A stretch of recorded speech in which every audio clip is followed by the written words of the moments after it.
Good morning, students. Today we will start the new chapter, that is the chapter 9, The Crow Boy. It's a really very interesting story जो आज हम आपको सुनाएंगे. ये बहुत interesting story है. एक बॉय की, आपकी बुक में ये बॉय है, इस बॉय की यह स्टोरी है. First we will read the paragraph and after that we will understand it. On the first day of our village school in Japan, there was a boy missing. पहले दिन से यह story शुरू होती है. जापान के एक गांव में वहाँ एक लड़का मिसिंग था. मीन जापान के एक गांव है जिसमें उनका स्कूल है. उस स्कूल में पहले ही दिन एक लड़का मिसिंग हो जाता है, मीन्स गायब हो जाता है. He was found hiding in the dark space under the school house floor.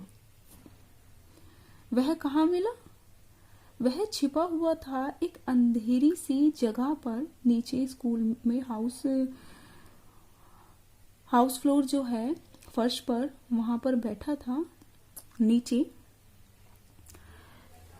School house means the space between the raised platform of the school, house floor and the ground. जो space जगह होती है ना, जहां पर school की performing होती है, ग्राउंड भी होता है, वहां पर वो नीचे छुपा हुआ बैठा था. None of us knew him, but we immediately nicknamed him Chibi as he was very small. हम में से कोई भी उसको नहीं जानता था, मगर हमने जल्दी ही उसका नेम, एक निकनेम रख दिया था उसका, चिबी, क्योंकि वो बहुत ज्यादा छोटा लड़का था. चिबी was a strange boy. चिबी जो था बहुत एक अजीब लड़का था. He would watch the ceiling or his wooden desktop with great interest for hours. वह देखता रहता था. क्या देखता रहता था? सीलिंग को. सीलिंग, छत में डिजाइन होते हैं सीलिंग, उसको, या फिर लकड़ी से बनी जो डेस्क होती हैं उनकी टॉप को बहुत ज्यादा एक इंटरेस्ट से घंटों तक देखता रहता था. He would study a patch of cloth on a boy's shoulder. वह जैसे छोटा सा कोई पैच किसी के बॉयज के शोल्डर पर कोई कपड़े का पीस लगा हुआ होता है, वह उसको देखता रहता था. He would look out of the window all round the year. वह पूरे साल क्लास में बैठा हुआ विंडो से बाहर देखता रहता था. And find delightful surprises even when it rain. और जब बारिश होती थी, कभी भी वर्षा होती थी, वह बाहर बहुत मजेदार चीजें खोजता था जिससे वो खुश होता था. On the play ground, if he closed his eyes, Chibi could hear many different sounds, near and far. अब प्लेग्राउंड की बात होती है. प्लेग्राउंड में वह क्या करता था? वह अपनी आंखें बंद रखता था और उसे अलग अलग साउंड मीन्स आवाजें सुनाई देती थी, दूर से, पास से. He could hold and watch insects and grubs, which we would not even look at. वह छोटे छोटे कीड़े मकोड़ों तथा लार्वा, छोटे छोटे, बहुत ज्यादा छोटे होते हैं इंसेक्ट्स जिनको हम देख भी नहीं पाते हैं, वह उनको भी देख सकता था. जैसे प्लेग्राउंड है, खेल का मैदान है, वहां छोटे छोटे से इंसेक्ट, छोटे से कीड़े फिर रहे हैं, हमारी तो उन पर नजर भी नहीं जाती है। बट चिबी जो था, ये बॉय जो था, उनको वह बहुत ध्यान से देखता रहता था और वह उनको देख सकता था।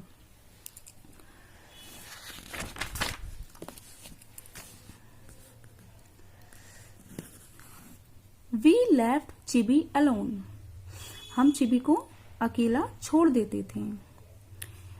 He trudged to school and went back home on his own every day. वह धीरे धीरे से बहुत ज्यादा स्लोली स्कूल आता था, धीरे धीरे से चलकर, और अपने आप ही रोजाना घर चला जाता था। लर्निंग नथिंग इन क्लास, बिना कुछ क्लास में सीखे वह स्कूल मतलब धीरे धीरे बहुत स्कूल आता और ऐसे ही वह चला जाता था बिना कुछ सीखे। And so 5 years passed till we reached the 6th grade. ऐसे ही 5 साल गुजर गए और हमने 5 years passed कर लिए, मीन्स 6th क्लास में हम पहुंच गए। The last class in the school, तो ये जो क्लास थी वो लास्ट क्लास थी, मीन्स जो वो स्कूल था वो 6th क्लास तक था और इस वक्त वह 6th क्लास में पहुंच गए थे। Our new teacher Mr Isobe was a friendly man with a kind smile. हमारे जो न्यू टीचर थे जिनका नाम क्या था, मिस्टर इसोब, बहुत ज्यादा मित्रता पूर्वक थे, बहुत ज्यादा फ्रेंडली थे, और विद अ काइंड स्माइल, और उनकी वो बहुत दयालु थे और अच्छी स्माइल के साथ हमसे मीन्स बातें किया करते थे और उनकी बहुत अच्छी स्माइल थी। He frequently took us to the hilltop behind the school. वह हमें अक्सर जो स्कूल के पीछे पहाड़ी थी वहां पर ले जाया करते थे। कौन? Mr Isobe. While we played, he often spent time talking to Chibi. जब हम खेलते रहते थे तो वह ज्यादातर अपना समय चिबी के साथ बिताते थे। He was pleased to learn that चिबी knew all the places where the wild grapes and wild potatoes grew. वह बहुत ज्यादा खुश हुए यह जानकर कि चिबी को वो सारी जगह पता थी कि कहाँ पर जंगली ग्रेप्स मीन्स अंगूर और जंगली पोटैटोज आलू मिलते हैं। तो यह जानकर वे बहुत ज्यादा खुश थे mister इसोब। He was amazed to find how much Chibi knew about all the flowers in our class garden. वह बहुत ज्यादा आश्चर्यचकित थे कि कैसे चिबी को स्कूल के गार्डन के हर एक फूल के बारे में पता है। जितने भी सारे फ्लावर्स थे वहां पर स्कूल के गार्डन में, सभी के बारे में चिबी जानता था। Later that year, Chibi appeared on the stage at the talent show. साल के लास्ट में क्या होता है, चिबी स्टेज पर जाता है कुछ दिखाने के लिए अपना टैलेंट। स्टेज जो होता है स्कूल का, ये आपको पिक्चर में भी दिख रहा होगा। ये चिबी जाता है स्टेज पर अपना एक टैलेंट दिखाने के लिए। We could not believe our eyes. हमें अपनी आंखों पर विश्वास नहीं हुआ। What can he do up there? We wondered. हम लोग आश्चर्यचकित थे कि ये क्या कर सकता है, क्योंकि अभी तक तो उसको बिल्कुल बेकार मानते थे कि वो अच्छे से पढ़ाई पर ध्यान नहीं देता है, इधर उधर घूमता रहता है, कहीं ना कहीं उसका माइंड भटकता रहता है। तो सब बहुत ज्यादा आश्चर्यचकित थे कि वह यहाँ पर क्या कर रहा है स्टेज पे और वो ऐसा क्या करेगा। सो आपकी नोटबुक में बुक में ये पिक्चर दिखाई है जो कि उनके स्कूल के बाहर की है। एंड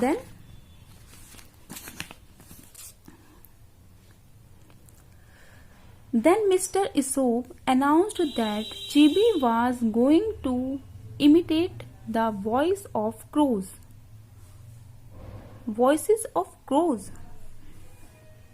तभी जो मिस्टर इसोब हैं वह अनाउंस करते हैं, घोषणा करते हैं कि चिबी कौवे की आवाज की नकल उतारने जा रहा है। वॉइसेस ऑफ क्रोज, किसकी? कौवे की आवाजें। First Chibi imitated the voices of newly hatched crows. सबसे पहले चिबी ने, जो कि नए नए जन्म लेते हैं कौवे, उनकी आवाज निकाली। मीन्स बॉर्न बेबी होते हैं, छोटे छोटे से कौवे जो होते हैं, उनकी आवाज उसने निकाली। Then he made the mother crow's voice. उसके बाद उसने क्रोज की जो मदर होती हैं, क्रो की मदर, उसकी वॉइस निकाली। Then he imitated the father's crow's voice. उसके बाद उसने फादर क्रो की नकल उतारी। मीन्स जो मेल होता है, फादर क्रो होता है, उसकी वॉइस को चिबी ने नकल की। He showed how crows cry early in the morning and when they are happy। उसने ये शो किया कि कैसे कौवा जो होता है सुबह सुबह रोता है और कब वह बहुत ज्यादा खुश हो जाता है। उनकी वॉइस निकाल के उसने बताया कि ऐसे वॉइस अगर क्रो की होगी तो वह रो रहा है, इसका मीन्स, और ऐसी वाली वॉइस होगी तो वह इस टाइम खुश है।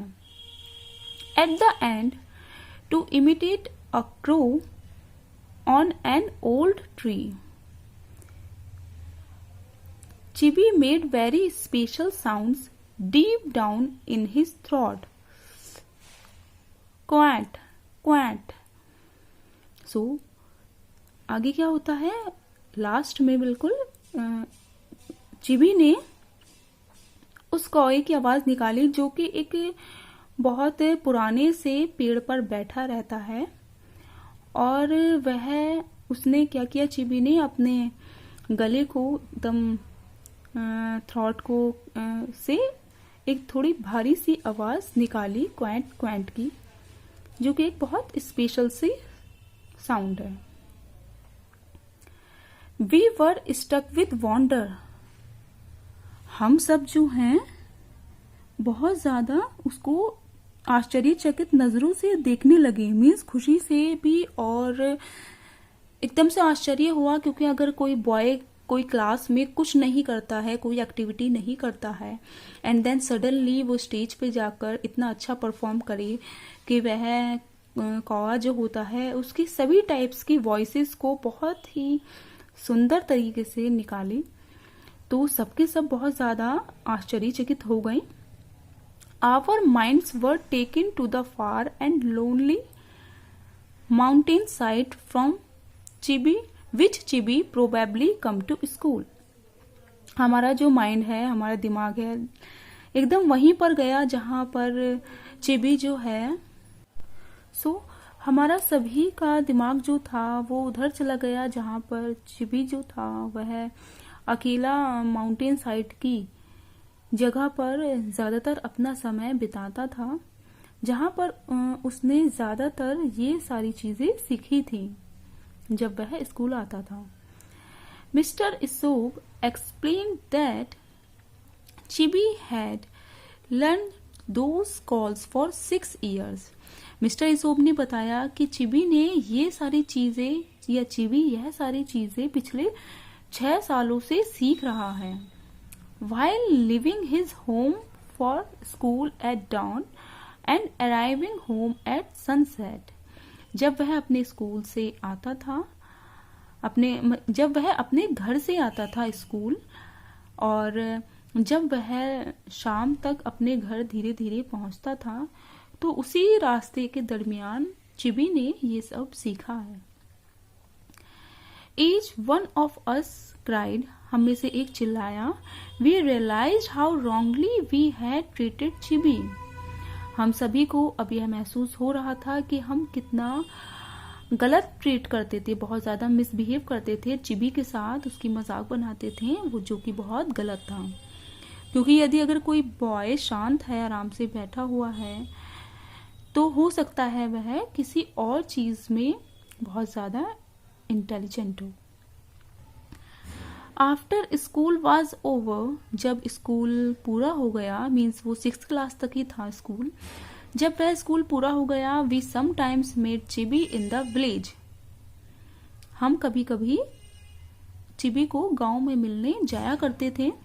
But nobody called him Chibi any more, मगर अब हम में से कोई भी उसको चिबी नहीं बुलाते थे। क्यों? क्योंकि चिबी तो हमने ऐसे ही उसका नेम रखा था।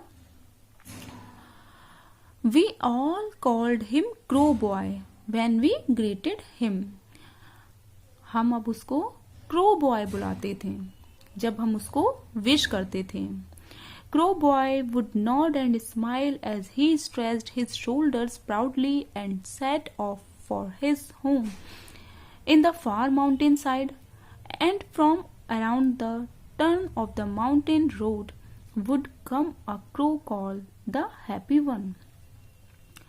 क्रो बॉय, नॉड मीन्स होता है सिर झुकाना। क्रो बॉय बहुत स्माइल के साथ अपना सर झुका दिया करता था और अपने शोल्डर्स को स्ट्रेच करता बहुत ज़्यादा प्राउडली, क्योंकि अब जो वो बहुत ज़्यादा फेमस हो गया था, कहाँ तो वो उसको कोई भी देखता नहीं था, वो बेचारा अकेला रहता था।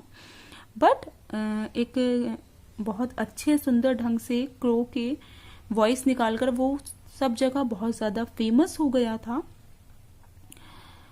क्योंकि मोस्टली वो माउंटेन साइड पर रहता था। माउंटेन साइड पर रहकर उसने कौवे की बहुत अच्छे से ऑब्जर्व किया और उसकी वॉइस को बहुत अच्छे से निकालना सीख गया था। तो अब वो बहुत ज़्यादा अपने आप को प्राउड फील कर रहा था। सो अब वह बहुत खुश था। यहीं पर यह स्टोरी एंड होती है। This story is written by Taro Yashima. किसने लिखी है ये स्टोरी? टैरो याशिमा ने। Taro Yashima was a Japanese artist and author renowned for his beautifully illustrated books for children. Taro Yashima जो हैं एक बहुत ज़्यादा फेमस आर्टिस्ट हैं, लेखक हैं, जापानीज, जो जाने जाती हैं बहुत सुंदर ढंग से बच्चों के लिए बुक्स लिखने के लिए। He won 3 Caldecott honors for his picture books Umbrella, Crow Boy and Sea Shore Story. उन्होंने 3 अवार्ड भी जीते हैं। कैल्डिकॉट ऑनर्स भी इनको मिला है। किस चीज़ के लिए? पिक्चर बुक्स के लिए, जो कि है umbrella, crow boy and sea shore. So I hope you enjoyed it. Okay, bye bye, have a nice day, thank you.